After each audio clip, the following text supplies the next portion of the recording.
24 ঘন্টা সময়সূচি। 24 ঘন্টা সময়সূচি বিষয়টি নিয়ে আমরা আলোচনা করব। আমরা 12 ঘন্টার সময়সূচিকে কিভাবে 24 ঘন্টা সময়সূচিতে প্রকাশ করি। মানে আমরা তো দেখি 1 থেকে 12টা পর্যন্ত, কিন্তু আমরা হিসাব করি 24 ঘন্টা। রাত 12 দিন 12 হিসাব করে আমরা 24 ঘন্টা হিসাব করি। 24 ঘন্টার সময়সূচিতে রাত 12টার পর থেকে পরদিন রাত 12টা পর্যন্ত 24 ঘন্টা সময়কে একদিন ধরা হয়। তাহলে আমরা যাকে 24 ঘন্টা বিভক্ত করি। আমরা প্রতিদিন সকালে 6টায় উঠি এবং রাত 10টায় ঘুমাতে যাই। গতকাল আমি 1টায় দুপুরের খাবার এবং 8টায় রাতের খাবার খেয়েছি। চলো তাহলে রাফি ও তুলির 12 ঘন্টার সময়সূচিকে 24 ঘন্টার সময়সূচিতে রূপান্তর করি। 24 ঘন্টার সময়সূচি, এখানে আমরা পূর্বাহ্ন মানে সকালবেলা আর অপরাহ্ন মানে বিকাল বা রাতের বেলা, এখানে সকাল এবং রাতের বিষয়টা আমরা দেখব। প্রথমে দেখো, দিন শুরু 0 থেকে অথবা 12টা থেকে, তুমি যেভাবে হিসাব করতে পারো।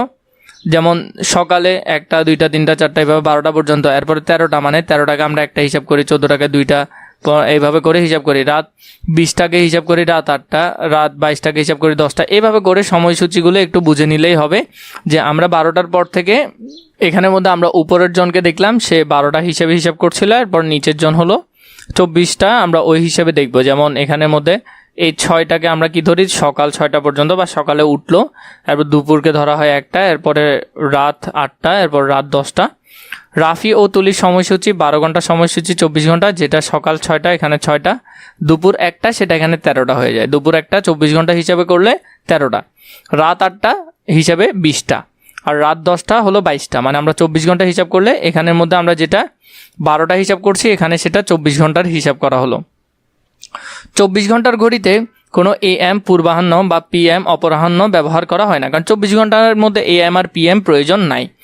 ঘন্টা 0 থেকে শুরু হয় এবং 23 পর্যন্ত যায়। তাহলে ঘন্টাও এখানে ডিরেক্ট 1 থেকে শুরু হয়ে 0 থেকে শুরু হয়ে 23 পর্যন্ত যায়।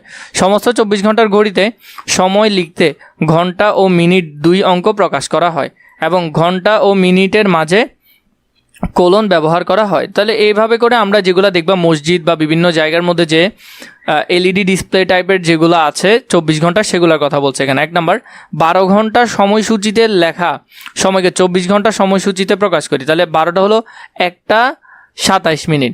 তাহলে এখানের মধ্যে যদি এটা প্রকাশ করো তাহলে একটা মানে হলো যে কি একটা হলে সেটা হবে কত, 13টা।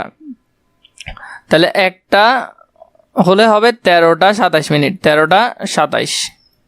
এরপরে হলো যে 7টা 41, তার মানে 7টা মানে 19টা 41, 4 1। এগুলো তোমরা এখানের মধ্যে ভালো করে বুঝে নিতে পারবে। তাহলে 7টা মানে কত, 19টা, 7-এর বিপরীতে কত আছে, 19। এটা হলো সকাল 5টা 16 মানে পূর্বাহ্ন সকাল। তো সকাল 5টা 16 24 ঘন্টার ক্ষেত্রেও একই আর 12 ঘন্টার ক্ষেত্রেও একই। পরে আছে পূর্বাহ্ন 12টা 24। তো 12টা 24কে ধরা হয় 00:24 মিনিট। এরপরে হলো যে 11টা 26 অপরাহ্ন, 11টা মানে 23টা।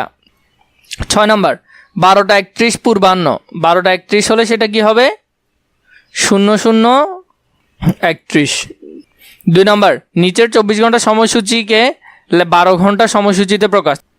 তাহলে এখানের মধ্যে 13টা 47 মানে 1টা 47 অপরাহ্ন, 12টা 26 মানে 12টা 26 অপরাহ্ন, 00:56 মানে 12টা 56 অপরাহ্ন, আর 17টা 52 মানে 5টা 52 অপরাহ্ন। তো এইভাবে করে তোমরা ওইখানে পূরণ করতে পারবে, এগুলা সুন্দর করে এগুলো পূরণ করে ফেলতে পারবে। বাকিগুলো আমি দেখিয়ে দিচ্ছি। 5 নাম্বারটা হবে কত, 23টা 29 হলে 11টা 29 অপরাহ্ন, 19টা 7 হলে সেটা 7টা 7 অপরাহ্ন, তারপরে এখানে হলো 3টা 38 মানে 3টা 38 পূর্বাহ্ন, আর এখানে 07 7টা 54 মানে 7টা 54 পূর্বাহ্ন, আর এখানের মধ্যে হলো যে 16টা 43 মানে 4টা 43 অপরাহ্ন। তো তোমরা এভাবে করে এগুলো সুন্দর করে এখানের মধ্যে করে ফেলবে।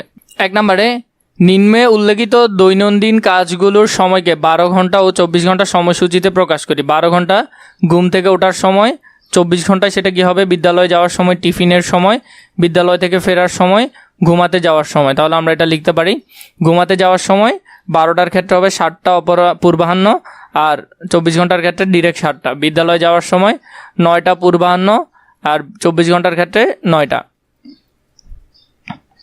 টিফিনের সময় 1টা অপরাহ্ন, সেটা হবে 13টা। বিদ্যালয় থেকে ফেরার সময় 5টা অপরাহ্ন, সেটা হবে 17টা। ঘুমাতে যাওয়ার সময় 11টা অপরাহ্ন, সেটা হবে 23টা। এভাবে করে তোমরা এই পৃষ্ঠাটা খুবই সুন্দর করে সমাধান করে ফেলতে পারবে।